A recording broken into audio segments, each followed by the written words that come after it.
ಎಲ್ಲ ಎಲ್ಲ ಕೇಂದ್ರೀಕರಣ, ಎಲ್ಲ ಭ್ರಷ್ಟಾಚಾರ, ಎಲ್ಲ ಸುಳ್ಳು ಮೋಸ.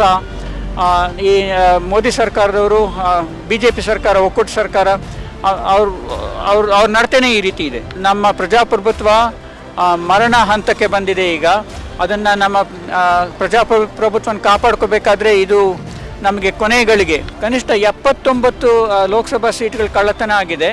RSS BJP ಅವರು ಆ್ಯಕ್ಚುಲಿ ಯಾವ ಹೋರಾಟನ ಅನುಮಾನದಿಂದ ನೋಡಿಲ್ಲ ಅಂತ ಹೇಳಿ ನನಗೆ ಯಾವುದು ಕಂಡು ಬರ್ತಾ ಇಲ್ಲ. BJP RSS ಭಾಳ ನಾಟಕ ಆಡ್ತಾರೆ, ತುಂಬ ನಾಟಕ ಆಡ್ತಾರೆ. ಪ್ರಜಾಪ್ರಭುತ್ವ ಉಳಿಬೇಕು ಅಂತಂದ್ರೆ ಇದನ್ನು ಬಿಡಬಾರ್ದು. ದೇಶವ್ಯಾಪಿ ಮಕ್ಕಳ ಪ್ರತಿಭಟನೆಗಳು ಈಗ ಜಂತರ್ ಮಂತರ್ನಲ್ಲಿ ಆರಂಭ ಆಗಿ ಬೇರೆ ಬೇರೆ ಕಡೆಗಳಲ್ಲಿ ನಡೀತಾ ಇದೆ. ಈಗ ಬೆಂಗಳೂರಿನಲ್ಲಿ ಕೂಡ ನಡೀತಾ ಇದೆ ಕಳೆದ ಒಂದು ವಾರದಿಂದ.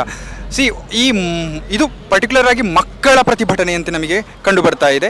ಹೀಗಿರುವಾಗ ಈ ಹೊಸ ವಿದ್ಯಾರ್ಥಿಗಳು ಯುವಕರ ಪ್ರತಿಭಟನೆ. ಸೊ ನಿಮಗೆ ಇದ್ರ ಬಗ್ಗೆ ಏನು ಅನ್ನಿಸ್ತದೆ? ಇದರ ಬಗ್ಗೆ ಯಾವ ರೀತಿಯ ಭರವಸೆಯನ್ನು ನೀವು ಇಟ್ಕೊಂಡಿದ್ದೀರಿ? ಇದು ತುಂಬ ಒಳ್ಳೆಯದು, ತುಂಬ ಅವಶ್ಯ. ಇದು ಮೊದಲನೇ ಹೆಜ್ಜೆ. ಅರಿವು ಮೂಡಬೇಕು, ಏನು ಸಮಸ್ಯೆ ಆಗ್ತಾ ಇದೆ ಅಂತ ಹೇಳಿ ಅರಿವು ಮೂಡಿದೆ. ಆಮೇಲೆ ಮನಸ್ಸಲ್ಲಿ ಎಂಥ ಅನ್ಯಾಯ ನಡೀತಾ ಇದೆ ಅಂತ ಅರಿವು ಮೂಡಿದೆ. ಅದ್ರ ಬಗ್ಗೆ ಪ್ರತಿಭಟನೆ ವ್ಯಕ್ತಪಡಿಸ್ತಾ ಇದ್ದಾರೆ. ತುಂಬ ಒಳ್ಳೆಯ ಹೆಜ್ಜೆ ಇದು. ಆದರೆ ಇದು ಈ ಸಮಸ್ಯೆ ಅಷ್ಟು ಸುಲಭವಾಗಿ ಅಷ್ಟು ಬೇಗ ಪರಿಹಾರ ಆಗುತ್ತೆ ಅಂತ ನನಗೆ ನಂಬಿಕೆ ಇಲ್ಲ. ಆದರೆ ಸಂತೋಷ, ಬಟ್ ನನಗೆ ಅಷ್ಟು ನಂಬಿಕೆ ಇಲ್ಲ. ಯಾಕೆಂತಂದರೆ ಈ ಮೋದಿ BJP ಸರ್ಕಾರದ ಅವ್ರ ನಡತೆ ನೋಡಿದ್ದೀವಿ ಮೊದಲು.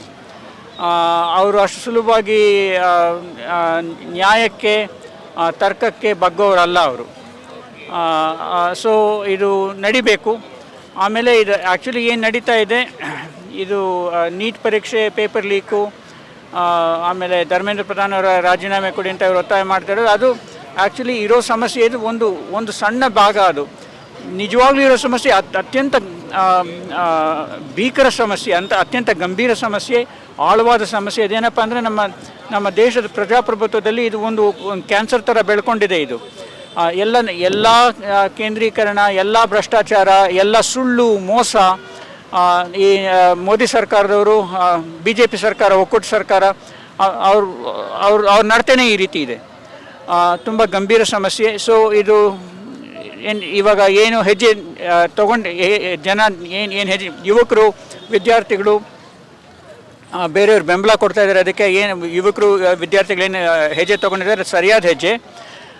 ಇದಕ್ಕೆ ಇನ್ನೂ ಮುಂದೆ ಹೇಗಾಗುತ್ತೋ ನೋಡಬೇಕು. ನಾನು ಹೇಳ್ದಂಗೆ ಇದು ಸುಲಭವಾಗಿ ಹೋಗೋದಿಲ್ಲ, ಬಟ್ ಮಾಡಲೇಬೇಕಾಗತ್ತೆ. ಇವಾಗ ನಾವು ಮಾಡದೆ ಹೋದರೆ ನನ್ನ ಅಭಿಪ್ರಾಯ, ಆ್ಯಕ್ಚುಲಿ ನನ್ನ ಮನಸ್ಸಲ್ಲಿ ಏನು ಒಂದು ಕಿಂಚಿತ್ತು ಸಂದೇಹ ಇಲ್ಲ, ಒಂದು ಕಿಂಚಿತ್ತು ಸಂದೇಹ ಇಲ್ಲ. ನಮ್ಮ ಪ್ರಜಾಪ್ರಭುತ್ವ ಮರಣ ಹಂತಕ್ಕೆ ಬಂದಿದೆ. ಈಗ ಅದನ್ನು ನಮ್ಮ ಪ್ರಜಾಪ್ರಭುತ್ವನ ಕಾಪಾಡ್ಕೋಬೇಕಾದ್ರೆ ಇದು ನಮಗೆ ಕೊನೆಗಳಿಗೆ ಇದಿಲ್ಲ ಅಂತಂದರೆ ಇವರು ಭಾಳ ಜನಕ್ಕೆ ಗೊತ್ತಿಲ್ಲ. ಇಲ್ಲಿ ನಾನು ಇವತ್ತು ಮಾತಾಡಿದೆ, ಒಂದು 3 ದಿನದ ಕೆಳಗೆ ಮಾತಾಡಿದಾಗ ನಾನು ಹೇಳಿದೆ, ಈಗ ನಮ್ಮ ದೇಶದಲ್ಲಿ ಚುನಾವಣೆಗಳು ಕಳ್ಳತನ ಆಗ್ತಾ ಇದೆ, ಔಟ್ರೈಟ್ ಥೆಫ್ಟ್ ಆಗ್ತಾ ಇದೆ, ಸಿಕ್ಕಾಪಟ್ಟೆ ಮೋಸ ನಡೀತಾ ಇದೆ. 2024 ಲೋಕಸಭಾ ಎಲೆಕ್ಷನ್ನಲ್ಲಿ ಕನಿಷ್ಠ 79 ಲೋಕಸಭಾ ಸೀಟ್ಗಳು ಕಳ್ಳತನ ಆಗಿದೆ. ಅದ್ರ ಬೆನಿಫಿಟ್ಟು ಹೋಗಿ BJP ಮತ್ತು NDAಗಾಗಿದೆ. 5 ಕೋಟಿ ನಕಲಿ ಮತಗಳನ್ನು ಹಾಕಿದ್ದಾರೆ. ಇದಕ್ಕೆ ಅವ್ರು ಅಂದರೆ ಚುನಾವಣಾ ಆಯೋಗ ಅವರು 5 ಕೋಟಿ ನಕಲಿ ಮತಗಳನ್ನು ಹಾಕಿದ್ದಾರೆ ಅಂತ ಹೇಳ್ತಾ ಇಲ್ಲ. ಅಫ್ಕೋರ್ಸ್ ಹೇಳೋದಿಲ್ಲ ಆ ರೀತಿ, ರೈಟ್? ಬಿಕಾಸ್ ಅವರೇ ಮಾಡಿರೋದು. ಬಟ್ ಅವರ ನಡತೆಗೆ, ಅವರ ತಪ್ಪು ನಡತೆಗೆ ಏನು ಎಕ್ಸ್ಪ್ಲನೇಷನ್ ಇಲ್ಲ, ಏನು ಸಮರ್ಥನೆ ಇಲ್ಲ. ಯಾತಕ್ಕೆ 5 ಕೋಟಿ ಮತಗಳು ಆಮೇಲೆ ನಿಧಾನವಾಗಿ ಆ್ಯಡ್ ಆಗಿದೆ ಅಂತಂದರೆ ಹೇಗೆ, ಯಾತಕ್ಕೆ ಅಂತ ಪ್ರಶ್ನೆ ಬರುತ್ತೆ. ಏನೂ ಉತ್ತರ ಇಲ್ಲ, ಮೌನ ಅವ್ರದ್ದು.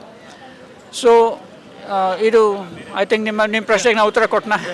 ಓಕೆ. ಸೊ ಈಗ ನೀವು ಇಂಡಿಯಾ ಅಗೇನ್ಸ್ಟ್ ಕರಪ್ಷನ್ ಮೂವ್ಮೆಂಟ್ ಟೈಮ್ನಿಂದ ಭಾರತದ ರಾಜಕಾರಣ ತುಂಬ ಆಕ್ಟಿವ್ ಆಗಿದ್ದೀರಾ, ಫಾಲೋ ಮಾಡ್ತಾ ಇದ್ದೀರಾ. ಇಂಡಿಯಾ ಅಗೇನ್ಸ್ಟ್ ಕರಪ್ಷನ್ ಮೂವ್ಮೆಂಟ್ನ ಫಲವಾಗಿ ಈ ದೇಶದಲ್ಲಿ BJP ಸರ್ಕಾರ ಆಡಳಿತಕ್ಕೆ ಬಂತು, ಆಮ್ ಆದ್ಮಿ ಪಾರ್ಟಿ ಅಂತ ಒಂದು ಸರ್ಕಾರ ಆಡಳಿತಕ್ಕೆ ಬಂತು. ಈಗ ಅದು ಒಂದು ದಶಕಗಳು ಕಳೆದ ನಂತರ ಈ ರೀತಿ ಒಂದು ಯುವಕರನ್ನ ಸೆಳೆಯುವಂಥ ಪ್ರತಿಭಟನೆ ಆಗಿ ಇದರ ನಡುವೆ ರೈತ ಹೋರಾಟ ನಡೆದಿದೆ. ಈ ಸಂದರ್ಭದಲ್ಲಿ ಅನೇಕರು ಈ ಹೋರಾಟವನ್ನು ವಿದ್ಯಾರ್ಥಿಗಳ ಯುವಕರ ಹೋರಾಟವನ್ನು ಒಂದು ರೀತಿಯಲ್ಲಿ ಅನುಮಾನದಿಂದ ನೋಡಿದವರು ಇದ್ದಾರೆ. ಸೊ ಇದ್ರ ಬಗ್ಗೆ ನೀವು ಏನು ಯೋಚನೆ ಮಾಡ್ತೀರಾ? ಅಂದರೆ ಅನೇಕರು ಅಂದರೆ BJP RSS BJP ಅವರು ಅವ್ರು ಆ್ಯಕ್ಚುಲಿ ಯಾವ ಹೋರಾಟನ ಅನುಮಾನದಿಂದ ನೋಡಿಲ್ಲ ಅಂತ ಹೇಳಿ ನನಗೆ ಯಾವುದು ಕಂಡು ಬರ್ತಾ ಇಲ್ಲ. ರೈತರ ಹೋರಾಟ ನಡೀತು, ಅದನ್ನು ಅನುಮಾನದಿಂದ ಇವರು ಖಲಿಸ್ತಾನಿಗಳು, ಪಾಕಿಸ್ತಾನಿಂದ ಪ್ರೇರೇಪಿತರು, ಫಾರಿನ್ ದುಡ್ಡು ಬರುತ್ತೆ ಅಂತ ಏನೇನೋ ಅವ್ರು ಬಿಡೇ ಬಿಡ್ತಾ ಇದ್ರು, ರೈಟ್. ಈಗಲೂ ಅದೇ ಮಾಡ್ತಾ ಇದ್ದಾರೆ. ಆ್ಯಕ್ಚುಲಿ ಅವ್ರ ನಡತೆನೇ ಆಗಿರೋದು ಬರೀ ಸುಳ್ಳು ಅಪವಾದ, ದಾರಿ ತಪ್ಪಿಸುವಂಥ ಅವರ ನಡೆ, ಅವರ ನೀತಿನೂ ಅದೇ ರೀತಿ ಇರೋದು. ಸೊ ನನಗೆ ಅದರಲ್ಲಿ ಇವರೀಗ ಮಾಡ್ತಾ ಇರೋ ದಾರಿ ತಪ್ಪಿಸುವಂಥ ಆಪಾದನೆಗಳು, ಅದಕ್ಕೆ ನಾನು ಅದನ್ನು ನಂಬಕ್ಕಾಗಲ್ಲ. ಅವರು ಆ್ಯಕ್ಚುಲಿ ನಂಬಿಕೆ ಕಳ್ಕೊಂಡಿದ್ದಾರೆ. ಸೊ ಇನ್ನೊಂದು ನಿಮಗೆ ಗೊತ್ತಿದೆಯಾ, ಇವಾಗ ಎಲೆಕ್ಷನ್ ಕಮಿಷನ್ನು BJP ಅಂಗವಾಗಿ ಕೆಲಸ ಮಾಡ್ತಾ ಇದೆ. BJP ಅವ್ರು ಹೆಂಗೆ ಬೇಕೋ ಹಂಗೆ ಆ್ಯಕ್ಚುಲಿ ಅವ್ರು ಒಟ್ಟಿಗೆ ಸೇರಿ ಮಾಡ್ತಾ ಇದ್ದಾರೆ. ಅದು ಹೇಗೆ ನ್ಯಾಯಯುತವಾದ ಚುನಾವಣೆಗಳಾಗೋದಕ್ಕೆ ಹೇಗೆ ಸಾಧ್ಯ?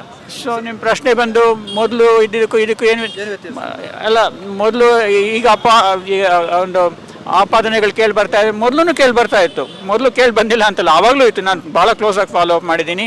ಆಮೇಲೆ ರೈತರ ಹೋರಾಟದಲ್ಲೂ ಇದೆ. ನಿಮಗೆ ಅದು ಎಲ್ಲರಿಗೂ ಗೊತ್ತಿರೋದು ಪಬ್ಲಿಕ್ ವಿಷಯ. ಅದು ಏನೇನೋ ಸುಳ್ಳು ಆರೋಪ ಮಾಡ್ತಾರೆ ಸರ್ಕಾರದವ್ರು, BJP ಅವರು. ಈಗ SIR ಬಗ್ಗೆ ತುಂಬಾ ತೀವ್ರವಾಗಿ ನೀವು ವಿರೋಧವನ್ನು ವ್ಯಕ್ತಪಡಿಸ್ತಾ ಇದ್ದೀರಾ. SIR ರದ್ದು ಮಾಡಬೇಕು, ಚುನಾವಣಾ ಎಲೆಕ್ಷನ್ ಕಮಿಷನ್ ಏನಿದೆ, ಇಂಡಿಯನ್ ಎಲೆಕ್ಷನ್ ಕಮಿಷನ್, ಇದನ್ನ ರದ್ದು ಮಾಡಿ ಹೊಸದಾದಂಥ ಕಮಿಷನ್ ಅನ್ನು ತರಬೇಕು ಅಂತ ಒತ್ತಾಯ ಮಾಡ್ತಾ ಇದ್ದೀರಾ.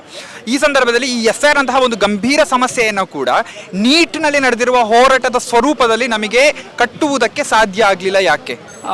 ಅಂದರೆ ಈಗ ಏನು ಹೋರಾಟ ನಡೀತಾ ಇದೆ ಇನ್ನು 4 ದಿನದಿಂದ ಬೆಂಗಳೂರಲ್ಲಿ, ಇದು SIR ಬಗ್ಗೆ ಇವ್ರು ಮಾಡ್ತಾ ಇರೋದಲ್ಲ. ಬೆಂಗಳೂರಲ್ಲಿ SIR ಬಗ್ಗೆ ಬೇರೆ ಹೋರಾಟ ನಡೀತಾ ಇದೆ. ಸೊ ಇವತ್ತು ನಡೆದಿದ್ದು ಕೂಡ ಅದು ಈಗ ಈ ಧರ್ಮೇಂದ್ರ ಪ್ರಧಾನ್ ಅವರ ರಾಜೀನಾಮೆ ಬಗ್ಗೆ, ಅದಕ್ಕೂ SIRಗೂ ಸಂಬಂಧ ಇಲ್ಲ. ಆದರೆ ಅವ್ರಿಗೆ ಗೊತ್ತಿಲ್ಲ ಆ್ಯಕ್ಚುಲಿ. ಓಕೆ, ಬಟ್ SIRಗೂ ಇದಕ್ಕೂ ಏನು ಸಂಬಂಧ ಇದೆ ಅಂತಂದರೆ, ಎಲ್ಲ ಕಳ್ತನ. SIRಲ್ಲಿ ಈಗ ನಾ ಹೇಳ್ದಂಗೆ 2024ರಲ್ಲಿ ಚುನಾವಣೆಗಳು ಕಳ್ತನ ಆಗಿದೆ, ಅದಾದಮೇಲೂ ಆಗಿದೆ. ಬಹಳಷ್ಟು ಕಳ್ತನಗಳು, ಚುನಾವಣೆಯ ಕಳ್ತನಗಳಾಗಿದೆ. SIR ಶುರುವಾದ ಮೇಲೂ ಆಗಿದೆ. ಇದು ಅಂದರೆ ನಾನು SIR ಮೂಲಕ ಇವರೇನು ಮಾಡ್ತಾ ಇದ್ದಾರೆ, ನಿಜವಾದ ಮತದಾರನ ಮತದಾನದ ಹಕ್ಕಿನಿಂದ ಮತ ಚಲಾವಣೆ ಹಕ್ಕಿಂದ ತೆಗಿತಾ ಇದ್ದಾರೆ. ಸೊ ಅದಕ್ಕೆ ಫಲಿತಾಂಶ ಹಾಗೆ ಅಲ್ವಾ, ಒಟ್ಟಾರೆ ಅದೇ ಬರುತ್ತೆ. ಇವರೀಗ ಏನು ಆ EVM ಸಿಸ್ಟಮ್ಗಳು ಉಪಯೋಗಿಸ್ಕೊಂಡು 2024 ಲೋಕಸಭಾ ಚುನಾವಣೆಯಲ್ಲಿ ಏನೇನು ಮೋಸ ಮಾಡಿದ್ರು, ಅದರ ಫಲಿತಾಂಶ ಏನು, BJP NDAಗೆ ಲಾಭ ಬರಬೇಕು. ಈಗ SIR ಮೂಲಕ ಇವರು ಅರ್ಹ ನಿಜವಾದ ಮತದಾರನ, ಭಾರತೀಯರನ್ನು, ಇಲ್ಲೇ ಹುಟ್ಟಿ ಬೆಳೆದು ವಾಸ ಮಾಡ್ತಾ ಇರೋರನ್ನ, ಬಡವರನ್ನ, ಮುಸ್ಲಿಮರನ್ನು, ಸ್ತ್ರೀಯರನ್ನು, ದಲಿತರನ್ನು, ಬುಡಕಟ್ಟು ಜನಾಂಗಗಳನ್ನ ತೆಗಿತಾ ಇದ್ದಾರೆ. ಎಲ್ಲರೂ ಸುಮಾರು ಜನ ತೆಗಿತಾ ಇದ್ದಾರೆ. ಅವ್ರಿಗೆ ಭಾಳ ಏಟ್ ಬೀಳ್ತಾ ಇದೆ. ಅದ್ರ ಫಲಿತಾಂಶನೂ ಅದೇ, BJP ಗೆಲ್ಲೋದಕ್ಕೆ ಅವಕಾಶ ಆಗುತ್ತೆ. ಅಂದರೆ SIR ಈ ಮಟ್ಟದಲ್ಲಿ ಯಾಕೆ ದೇಶವ್ಯಾಪಿ ಒಂದೇ ರೀತಿಯ ಹೋರಾಟವನ್ನು SIR ವಿಚಾರದಲ್ಲಿ ಮಾಡಲಿಕ್ಕೆ ಆಗಲಿಲ್ಲ ನಮಗೆ? ಇಲ್ಲ, ದೇಶವ್ಯಾಪಿ ಹೋರಾಟ ನಡೆದಿದೆ, ಪ್ರತಿರೋಧ ನಡೆದಿದೆ. ಆದರೆ ಅವರು BJP ಅವರ ಕೈಗೊಂಬೆ ಆಗಿರೋ ಎಲೆಕ್ಷನ್ ಕಮಿಷನರ್ಸ್ನ ಬಳಸ್ಕೊಂಡು ಒಂದು ದೌರ್ಜನ್ಯ ಮಾಡಿದ್ದಾರೆ. ಎಲ್ಲ ಬಿಹಾರಲ್ಲೂ ಮಾಡಿದ್ದಾರೆ, ಪಶ್ಚಿಮ ಬಂಗಾಳದಲ್ಲಿ ಮಾಡಿದ್ದಾರೆ, ತಮಿಳ್ನಾಡಲ್ಲಿ ಮಾಡಿದ್ದಾರೆ, ಎಲ್ಲ ಕಡೆ ಮಾಡಿದ್ದಾರೆ. ಆ್ಯಕ್ಚುಲಿ ಲಕ್ಷಾನುಗಟ್ಟಲೆ 50 ಲಕ್ಷ, 70 ಲಕ್ಷ, 90 ಲಕ್ಷ, ಕೋಟಿ ಈ ರೀತಿ UPಯಲ್ಲಿ 2 ಕೋಟಿ 70 ಲಕ್ಷ ಆ ಥರ ಮತದಾರನ ಕಿತ್ತಾಕಿದ್ದಾರೆ. ಆಮೇಲೆ ಮತ ಚಲಾವಣೆ ಹಕ್ಕಿಂದ ವಂಚಿತರಾಗಿ ಮಾಡಿದ್ದಾರೆ. ಸೊ ನಡೆದಿದೆ, ಅಲ್ಲಿ ಹಂತವಾಗಿ ನಡೆದಿದೆ. ಅಲ್ಲಿ ಈಗ ಈ ಕೆಲವು ರಾಜ್ಯದಲ್ಲಿ ಈ BJP ರಾಜ್ಯ ಸರ್ಕಾರ ಇರೋ ಕಡೆ ಏನು ಅಷ್ಟು ಪ್ರತಿರೋಧ ಕಂಡು ಬರಲಿಲ್ಲ.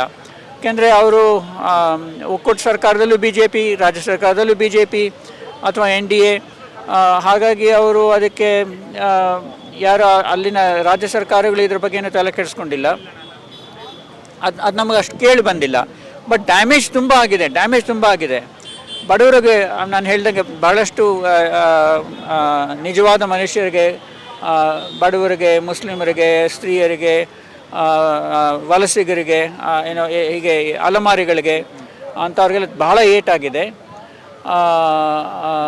ಇದು ಸೊ ಆಗಿದೆ. ಈಗ ಇತ್ತೀಚೆಗೆ ಇವರು ತೇಜಸ್ವಿ ಸೂರ್ಯ ಒಂದು ಸ್ಟೇಟ್ಮೆಂಟ್ ಅನ್ನು ಕೊಡ್ತಾರೆ, ಚುನಾವಣಾ ಆಯೋಗಕ್ಕೆ ವಿರುದ್ಧವಾಗಿ, ಅಂದ್ರೆ SIR ನಿಂದ ಚುನಾವಣಾ ಆಯೋಗ SIR ತರುವ ಪ್ರಕ್ರಿಯೆಯಲ್ಲಿ ತುಂಬಾ ಸಮಸ್ಯೆಗಳನ್ನ ಮಾಡಿದೆ ಅಂತ, ಅಂದ್ರೆ SIR ನ ವಿರುದ್ಧವಾಗಿ ಅವರು ಮಾತನಾಡಿದ್ದಾರೆ. ಇದು ಸಡನ್ ಆಗಿ ಯಾಕೆ ಈ ರೀತಿಯ ರಿಯಾಕ್ಷನ್ಗಳು ಬರೋದಕ್ಕೆ ಸಾಧ್ಯ ಆಯಿತು, ಅದು ಒಬ್ಬ BJP ಸಂಸದನಿಂದ? ನನ್ನ ಅಭಿಪ್ರಾಯದಲ್ಲಿ ತೇಜಸ್ವಿ ಸೂರ್ಯ ಹೇಳಬೇಕಾಯ್ತು ಎಲೆಕ್ಷನ್ ಕಮಿಷನರಿಂದನೇ ಸಮಸ್ಯೆ ಆಗಿದೆ, ಪೂರ್ತಿ SIR ರದ್ದು ಮಾಡಬೇಕು ಅಂತ ಹೇಳಬೇಕಾಗಿತ್ತು. ಅವ್ರಿಗೆ ಈಗ ಕರ್ನಾಟಕ ಸರ್ಕಾರ ಏನೋ ಈ ಜನರಿಗೆ ಆಗೋ ಡ್ಯಾಮೇಜ್ನ ಕಡಿಮೆ ಮಾಡೋದಕ್ಕೆ ಕೆಲವು ಏನು ಸ್ಟೆಪ್ಸ್ ತೊಗೊಂಡಿದ್ದೇವೆ.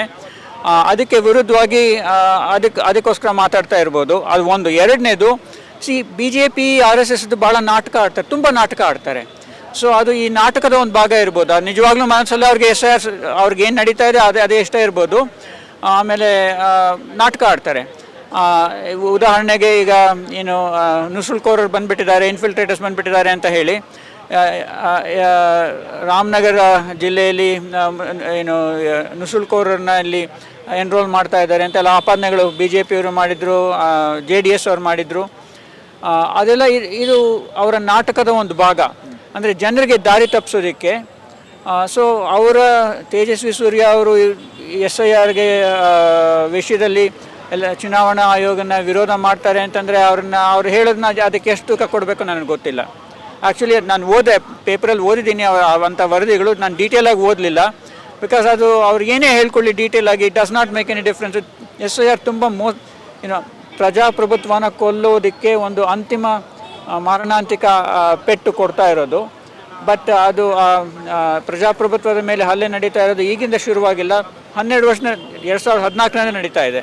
ಸೊ ಅವರ ತೇಜಸ್ವಿ ಸೂರ್ಯ ಅವರ ಮಾತಿಗೆ ನಾನು ಏನಂತ ಅಂದ್ಕೊಳ್ಳೋದು ನನಗೆ ಗೊತ್ತಿಲ್ಲ. ಆ್ಯಕ್ಚುಲಿ ಅವ್ರು ಡೀಟೇಲಾಗಿ ಏನು ಹೇಳ್ತಾ ಇದ್ದಾರೆ ಅದು ನನಗೆ ಗೊತ್ತಿಲ್ಲ. ಓಕೆ. ಸೊ ಈಗ ಈ ಹೋರಾಟ ಮುಂದೆ ಏನಾಗಬಹುದು ಅಥವಾ ಇದನ್ನು ಹೇಗೆ ಮುಂದೆ ತೆಗೆದುಕೊಂಡು ಹೋಗ್ಬೋದು ಅಂತ ಯುವಕರಿಗೆ ಮತ್ತು ಸ್ಟೂಡೆಂಟ್ಗಳಿಗೆ ಹೇಳ್ತೀರಾ ನೀವು? ಯುವಕರು ಸ್ಟೂಡೆಂಟ್ಸ್ ಅರ್ಥ ಮಾಡ್ಕೋಬೇಕು. ಯುವಕರು ಸ್ಟೂಡೆಂಟ್ಸ್ ಎಲ್ಲ ಎಲ್ಲರೂ ಅರ್ಥ ಮಾಡ್ಕೋಬೇಕು. ನಿಮಗೆ ನಮ್ಮ ದೇಶದಲ್ಲಿ ಪ್ರಜಾಪ್ರಭುತ್ವ ಉಳಿಬೇಕು ಅಂತಂದರೆ ಇದನ್ನು ಬಿಡಬಾರ್ದು. ಓಕೆ. ಈಗ ಚುನಾವಣಾ ಆಯೋಗ SIR ರದ್ದಾಗಬೇಕು, ಪೂರ್ತಿಯಾಗಿ ಆಗಿರೋ ಎಲ್ಲ ಕಡೆನೂ ಎಲ್ಲೆಲ್ಲಿ ಆಗಿದೆಯೋ ಎಲ್ಲ ಕಡೆ ರದ್ದಾಗಬೇಕು.